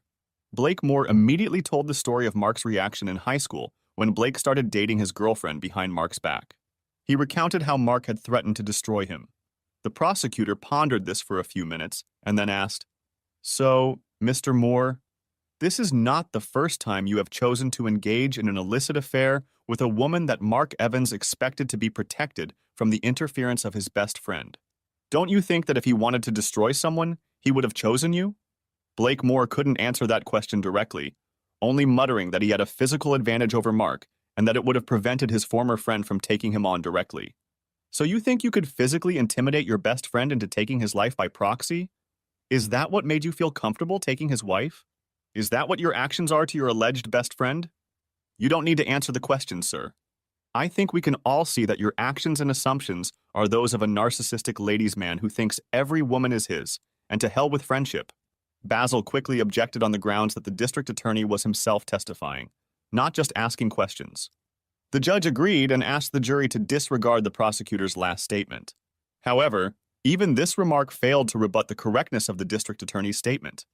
Blake was visibly upset at the way he had been treated by the prosecutor, but left the stand without saying anything more. Basil Smith realized that his witness's testimony had not worked as planned, but hoped that the testimony of Mark Evans' wife would turn the tide against them. Blake's testimony and the prosecutor's unanswered questions made Blake look bad in front of the jury. One could only hope it didn't affect their opinion of Lisa. This morning, Lisa Evans seemed to have her emotions well under control when she appeared in court. The lawyer had asked her virtually the same questions as Blake had asked her. She emphatically stated that she was not involved in any attack on her husband. She stated categorically that she loved her husband and would never participate in any attempt to physically hurt him. When asked for a version of what might have happened to him, she suggested that he might have been carjacked. Again, Basil Smith chose not to ask additional questions of his witness. When the prosecutor began to ask Lisa questions, he began by saying, "Can you tell me where you were between midnight Saturday, when your husband sent his last email, and 2 p.m. Sunday afternoon?" Lisa was embarrassed by such a question and replied, "I told Mr. Smith where I was. I was with Blake Moore at his house from 8 o'clock Saturday night until about 1:30 p.m. Sunday afternoon." "You didn't quite answer the question, did you? I'd like you to tell us what you did from midnight on Saturday until you got home on Sunday." Lisa was excited and confused. Finally, she said, "Well, I was in Blake's bedroom at midnight and we're doing it." She was forced to finish the sentence because the prosecutor kept suggesting she continue at every hesitation. "How long did it, shall we say, go on?" He froze, waiting for her answer. We eventually went to bed at 1 o'clock. It was probably a little after 1 o'clock. Lisa was again very embarrassed as she answered. "So, from midnight to 1 o'clock you were doing this, and then you went to bed. Then what? Please continue the chronology." "Well, we slept until about 5:45, I think. I remember getting up to go to the bathroom." The district attorney asked, "Was Mr. Moore there in bed when you woke up?" "Please continue." "Yes, he was there. We got busy again and went to bed around 6:30 and then got up around 11 a.m. Her answer started slowly, but as she spoke, the words came out faster as she was obviously anxious to finish her statement. "So, when you came back from the bathroom, Mr. Moore started doing it with you, and that lasted until about 6:30 a.m., after which you both went back to bed. Is that correct? Is that how it happened?" Lisa was very embarrassed and replied, "No, it wasn't exactly like that. He didn't wake up when I went back to bed. I woke him up." The DA was clearly surprised by her answer, but quickly came to his senses and asked, "You woke him up? What did you do? Shake him by the shoulder until he woke up so you could offer to take him up on it?" Lisa looked embarrassed and replied, "No, I mean, he was already ready." She seemed to be struggling to squeeze the words out of herself as she gave this answer. The district attorney realized that he was succeeding in finding common ground with the jury, as the four female jurors clearly seemed offended by her answers. He decided to continue this line of questioning. Tell us how you woke him up, whether you shook him by the shoulder. Lisa seemed resigned to having to keep answering, especially after Judge Cox overruled her attorney's objections. I just started doing it with him. That's when he woke up. She was very red in the face and kept her head turned away from the jury, which was the exact opposite of what her attorney had suggested. He asked them both to make eye contact with the jury so they could see if they were sincere. Now Jeff Bagden was ready for the coup de grace. Earlier you told your attorney that you love your husband. Is that true? He waited for an emphatic yes from Lisa, an answer accompanied by a vigorous nod of the head. Then he continued, I'm a little confused. You tell us how much you love your husband, but you just finished describing how you spent the night he took his life. That night you spent in his best friend's bed and acted like a woman who has no respect for her husband. How can we believe that you could not have been involved in his destruction? He stood and waited for a few moments, but it was obvious that Lisa wasn't going to answer his last question. She cried quietly, hiding her face in her palms. Judge Cox finally put an end to her suffering by asking if there were any more questions for the defendant or follow-up questions from the defense. When everyone answered that there were none, the judge announced that the court would recess for lunch. The courtroom was nearly empty when Lisa finally pulled herself together and left the witness stand, joining her attorney and her client. The three of them went to a very somber lunch, during which the experienced attorney warned them that the case could now go either way. Privately, he was somewhat more pessimistic, as both his clients had failed on the witness stand. The afternoon court session ended quickly as Basil Smith announced that there were no more defense witnesses. Both attorneys prepared for their closing statements, and there was no surprise in either of them. The prosecutor told the jury that there were too many explanations for the innocence of both defendants. Defense counsel stressed the circumstantial nature of the case, the absence of a body, the possibility that he might be alive, and the fact that no real motive had been offered for Mark's murder. The case was submitted to the jury by 4 o'clock in the afternoon, and they deliberated for 2 hours before retiring for the night. The next morning, Lisa and Blake went to Basil Smith's office to await word that the jury had reached a verdict. While his two clients waited in one of the conference rooms, Basil Smith was attending to other business. He had warned them that it could be a long time before they heard from the courthouse, and he was right. While they had to share the conference room, Lisa and Blake put aside their differences and talked about the chances of acquittal. Both of them hadn't given up hope, and neither of them could accept that the jury would believe them capable of murder. Finally, at 3:30 p.m., the call came. The jury had decided their fate. Lisa's parents came into town for the trial, though they were not present at the courthouse during her testimony. She was very grateful to them for this, as it meant they did not hear her confessions at the trial. They kept in constant contact with the court throughout the day and were informed when it became known that the jury had reached their verdict. Lisa was relieved to feel their support, sitting at the defense table next to her attorney. The announcement of the verdict happened very quickly. Lisa and Blake were found guilty of second-degree murder. Neither of them could believe it, and Lisa burst into tears again, while Blake pounded his fist on the table in frustration. After only a couple minutes, they were handcuffed and taken to the custody of the deputies on duty. Lisa only had a couple minutes to talk to her parents and confess her innocence. Being normal parents, they joined her grief. Before the two convicted murderers were taken to their cells, they were told that they would be back in a week for sentencing. It was a very bad ending to a difficult day. The week between conviction and sentencing passed quickly. During this time, Lisa's parents visited her daily, and Blake was visited once by a cousin. His parents were dead, and he was an only child. The week passed very slowly for him, and he soon realized how slowly time drags when you are in custody. He also began to realize how bad his future looked. Lisa was still in denial about his future, and refused to talk about it when his parents brought it up. Fortunately, the sentencing announcement only took a few minutes. Both received sentences ranging from 15 years to life. Basil Smith sympathized with their situation and said he would review the court records to see if an appeal was possible. After the sentencing, things moved very quickly. Within 3 days, both convicts were transferred from the local jail to a state prison. The women's prison to which Lisa was assigned had a good reputation, but the same could not be said for the one to which Blake was sent. It had been the site of numerous riots over the past few years. Now that the trial and sentencing was over, the local media was no longer covering the case.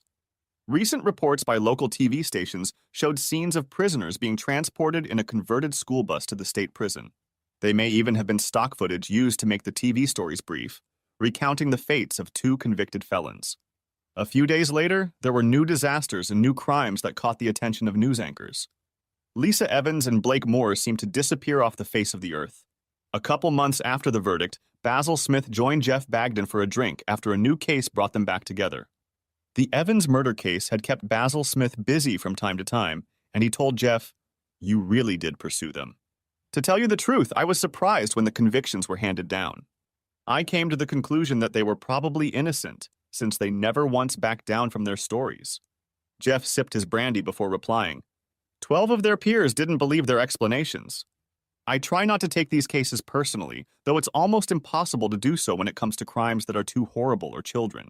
This case wasn't the worst I've ever handled, but it wasn't one where I could generate much sympathy for the defendant either. It only works if we have a jury decision. Basil Smith thought about his tablemate's statement and said, "I guess you're right, but this case still bothers me." About a year later, there was a small item in the news about a major disturbance at the men's prison. As he read the article, Basil Smith singled out one name, and it made him think about the case again. Blake Moore had been stabbed during the riot and had been transferred to the hospital for treatment of a collapsed lung. The article stated that he was in serious condition, but would survive. It had been almost 18 months since the convictions of Lisa Evans and Blake Moore for the murder of Mark Evans. Enough time had passed that even Basil Smith rarely thought about the case that had kept him busy for the first year after he had represented the defendants. He had scrutinized the transcripts several times in his spare time, but could find no legal grounds for appeal. There was not a single error in the law that he could use to the advantage of the two convicted murderers. It was a relatively quiet Wednesday morning in the New York office of the Innocence Project. The receptionist had just returned from her morning coffee break and was taking a moment to check her appearance in the small mirror when a FedEx courier came to her desk with a package. It was one of those large padded envelopes that are regularly used for inter-office delivery of information and products that business and industry simply can't do without, and which should have been delivered as early as yesterday. The secretary signed on the electronic notepad offered to her, and then watched as a young man dressed in a summer uniform of t-shirt and shorts walked out of the office. Only she herself could know the nature of her thoughts, but the mischievous smile on her face would have given a clue to anyone who witnessed the whole thing. In this case, the only person in the reception area was an attractive young black woman sitting behind the receptionist's desk. The package was addressed simply to the office, so she opened it to determine how the contents should be disposed of. Inside, she found a DVD, a sealed black plastic bag with a biohazard label, and a multi-page letter. Since she had no pressing business to attend to at the moment, she began reading the letter. It took several minutes, and the gamut of emotions that flashed across her face as she read the letter would have intrigued any observer of what was going on. No one else entered the office after the stout FedEx man left, so her expressive reactions again went unnoticed. When she finished reading the letter, she sat pensive for a while, then picked up the phone and pressed one of the intercom buttons, waited a few seconds, and then said, "Tony, could you come out to see us for a minute? We just received a package that I think you'll be interested in." She sat and listened for almost 15 seconds before she continued.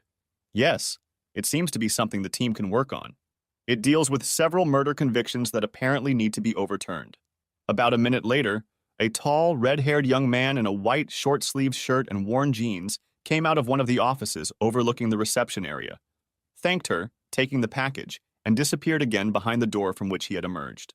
The comfortably dressed young man was Tony Kelly, a recently graduated lawyer who felt that before he started chasing a high-paying associate position at a Wall Street law firm, he should devote some time to the public good. He'd been at the Innocence Project for almost a year, doing mostly basic legal research for the more senior lawyers who'd founded the office a few years earlier. While he knew he wasn't going to stay there for the rest of his career, he enjoyed making a difference in the lives of those who had been wrongfully convicted of serious crimes. Returning to the comfortable swivel chair behind the relatively cheap plywood desk, he placed the contents of the FedEx envelope on the bureau and picked up the letter, taking a quick glance at the DVD and sealed package. Leaning back in his chair and placing his Nike sneaker-clad feet on the corner of the desk, he began to read the letter. The letter was typed on the computer in an easy-to-read font, and he quickly immersed himself in its contents. The Innocence Project, New York. Regarding the convictions for the murders of Lisa Evans and Blake Moore. I don't know where to begin, so I'll start at the beginning. That way I can put things in order and hopefully not forget anything important.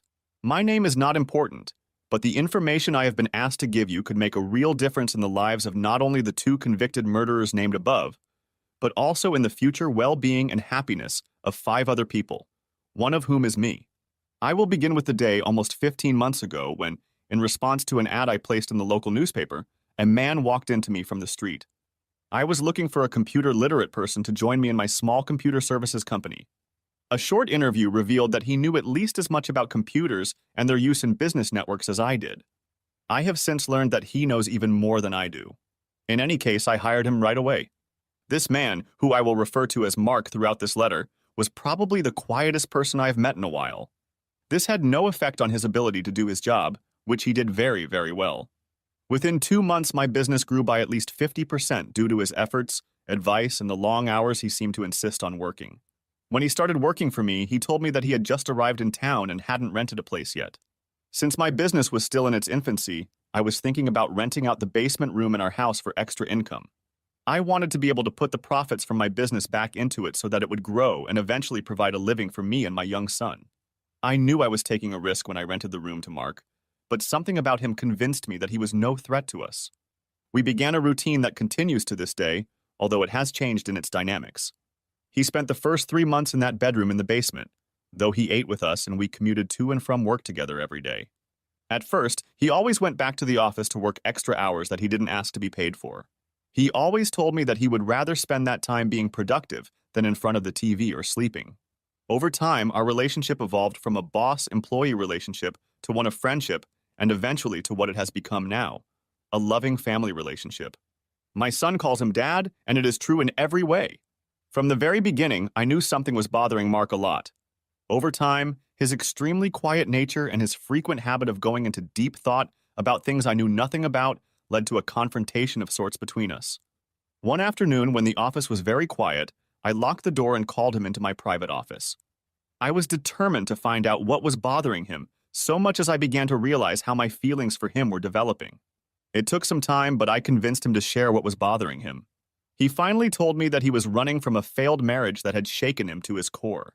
He told me that his wife had betrayed him along with a good friend, and that he had almost committed murder and suicide because of it. We continued to talk for the rest of the day, sharing our worries about unfaithful spouses. My husband left me for another woman, and Mark left his wife because of her relationship with another man. We had common ground, and our conversation seemed to help him overcome one of the last obstacles he faced in getting over his past life. This conversation was also the catalyst that brought us together. We started seeing each other on weekends, maintaining 2 separate relationships, employer and employee during the week and man and woman on Saturdays. After a month of this relationship, it got to the point where it didn't make sense for him to keep his bedroom in the basement, and he moved into my bedroom with me. From then on, we became a family, although I still felt like he was hiding something from me. We continued our relationship, growing as a couple. I know I love him, and I'm sure he loves me and my son. I really should say our son, because that is how he feels about him. The boy is about to turn 4 and needs a loving relationship with his father, something his biological father has utterly failed to provide. He hasn't seen his biological father since he was too young to remember him. This was the situation we found ourselves in 4 days ago when Mark collapsed at work. It took 3 days in the ICU before they decided that his problem was heart-related and that he would need open heart surgery to correct a condition that apparently had been with him since birth. Once his condition stabilized, he was moved to a private room. Now he was awake, and we could finally talk to each other. When I first walked into his room, I knew right away that something was wrong and that it was seriously bothering him. It was then that he told me this story that he was afraid he would die with him if he didn't have heart surgery. It was very important for him to finally close the door on this episode in his life. He told me this story over the course of the day, and once I agreed to print it for him and make sure it got into your hands, it seemed like the whole weight of the world fell off his shoulders. Now he's asleep and I'm typing it on my laptop and our son is lying on the bed next to him sleeping too. I think I will have most of the night to finish this letter. I still have to get home and create the DVD, which I will talk about later, and pick up a few other things before I can send this information to you. I really want to have the letter ready to send by noon tomorrow. The problem of sending it from some place that will not allow you to trace its return to us must also be solved.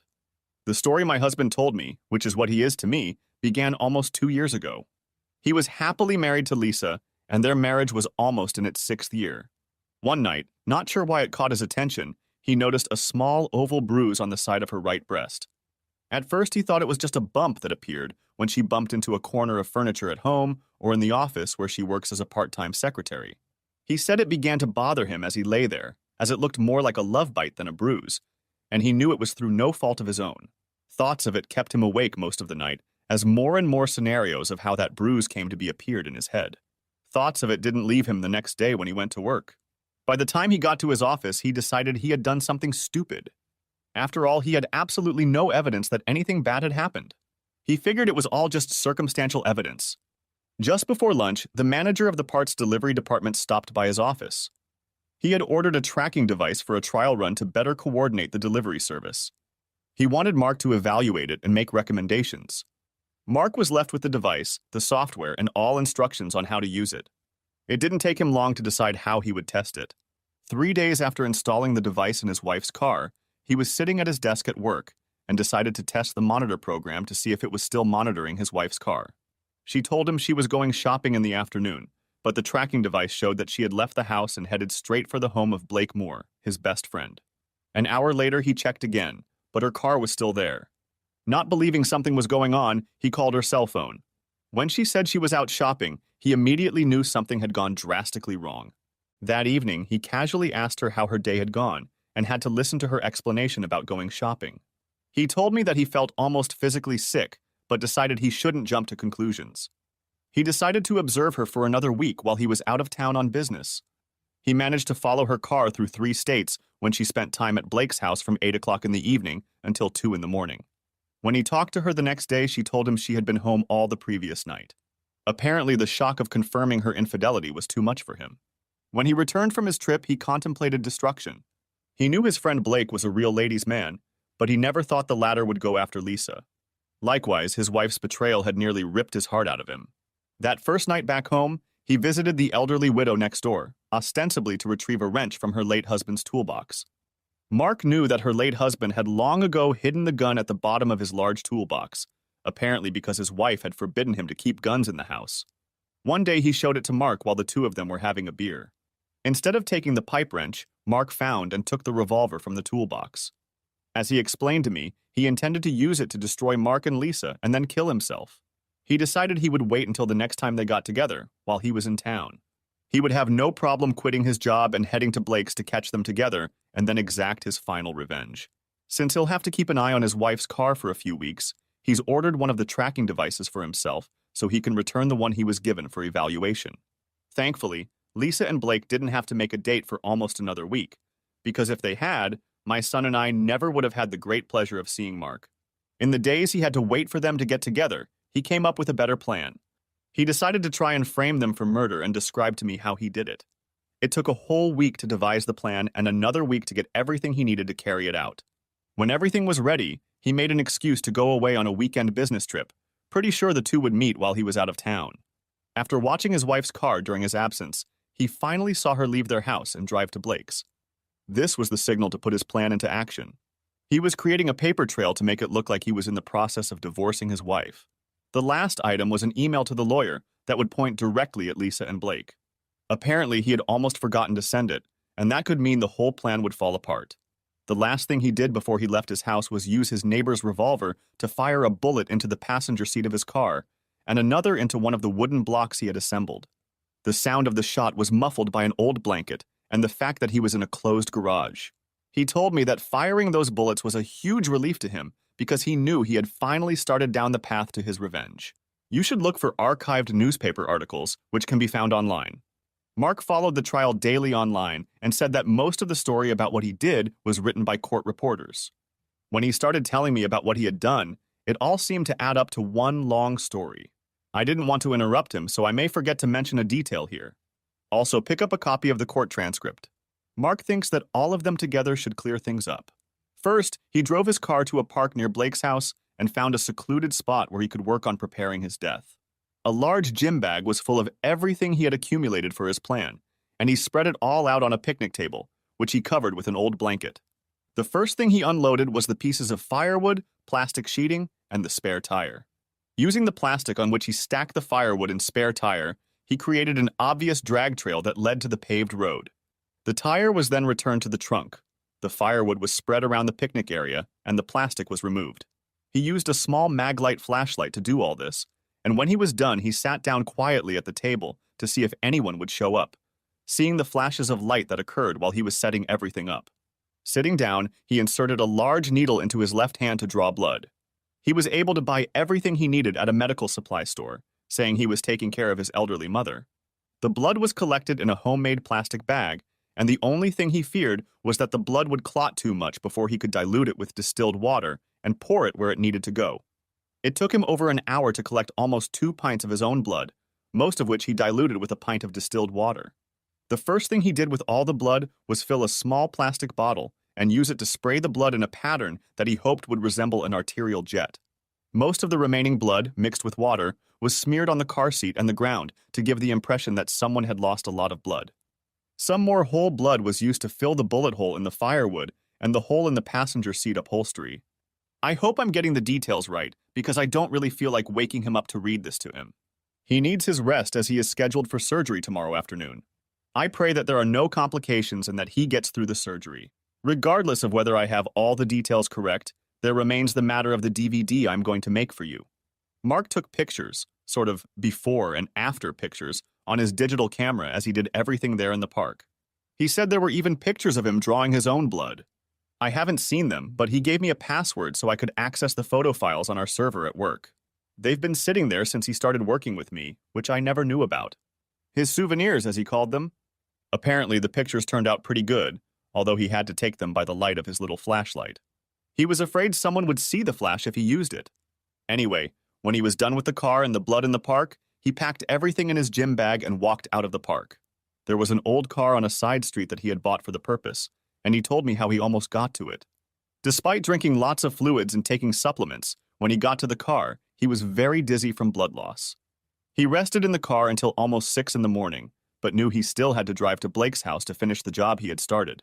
Lisa's car was still there, which he had in no way expected, and it was unlocked. He figured that was a real bonus for him, as he managed to squeeze a couple drops of blood onto the gas pedal. As he moved from Lisa's car to Blake's car, he realized that there was a dim light on in Blake's bedroom, and he was very scared that one of them had seen him. As soon as he smeared blood on Blake's car, he hurriedly drove away from there. From Blake's house, he went to the payphone on the opposite side of the park. Just after sunrise, he used the payphone to call 911 to report his car in the park. He installed a professional model voice changer phone device purchased from a spy store in Pittsburgh, and used it so that they would mistake him for a woman. It worked pretty well, as it allowed him to change timbre, tone, and pitch. He then went to a dock on the river, where he lowered 2 Blake shovels and a revolver into the water. When he had done all this, he told me that he felt very exhausted. He thinks that up to this point, he had been feeling a rush of energy from the realization that nothing had gone wrong in his plan. There was a small motel about a mile away where he had already rented a room, and he went there to keep a low profile and rest. He spent 2 days there taking supplements and eating energy bars. I'm a little confused about the timeline, but at some point he came out with his voice changer and made another call, this time as an old man. That call helped the police find the revolver he had discarded. That's probably all he told me. I will read it to him in the morning and correct any mistakes. I really hope that when he sees that I have everything ready to print, he will be much calmer. The whole reason he told me this story and insisted that I send it to you is that he wants to break the last thread holding him back from his former life as Mark Evans. Sometime before he got here, he acquired the identity he uses now and by which my son and I know him. He wants to keep that identity and never be Mark Evans again. Please do everything you can to overturn the convictions of Lisa Evans and Blake Moore. Tomorrow, I'll pick up a copy of the New York Times and an inkwell. We'll use a piece of the front page to put all of Mark's fingerprints so they're clearly visible. Then we'll prick his finger and make a big bloodstain on the paper. When it's compared to the DNA from the park, it will be proof that he's alive. All of this should be enough to get them out of jail.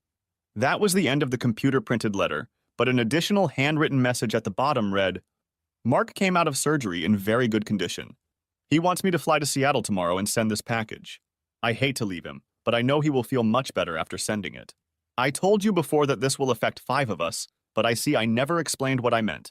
Mark and I are expecting twins in about 3 months. Tony Kelly turned the last page to see if anything had been added to the back, but it was blank.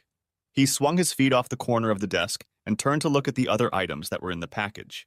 The DVD was labeled Photos Taken in George Washington Park. On the back of the black plastic envelope was scrawled, "Fingerprints and DNA." He took another look at the printed pages, checking for additional handwriting on the back of each, and then called one of the senior attorneys. This was not something he could handle alone. It took only a short time to confirm that the DNA did indeed belong to Mark Evans, and the fingerprints confirmed that he was still alive when they were compared to those taken from his car found in the park. Faced with irrefutable proof that two men had been convicted of a murder that never happened, the state attorney general and governor expedited their release.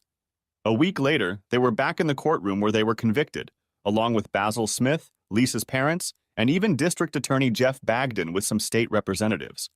The state attorney general apologized to the court system and the state for their botched conviction.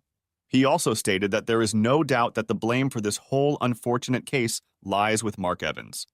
The judicial system had worked, but it had been diverted from justice by the concerted efforts of one determined man.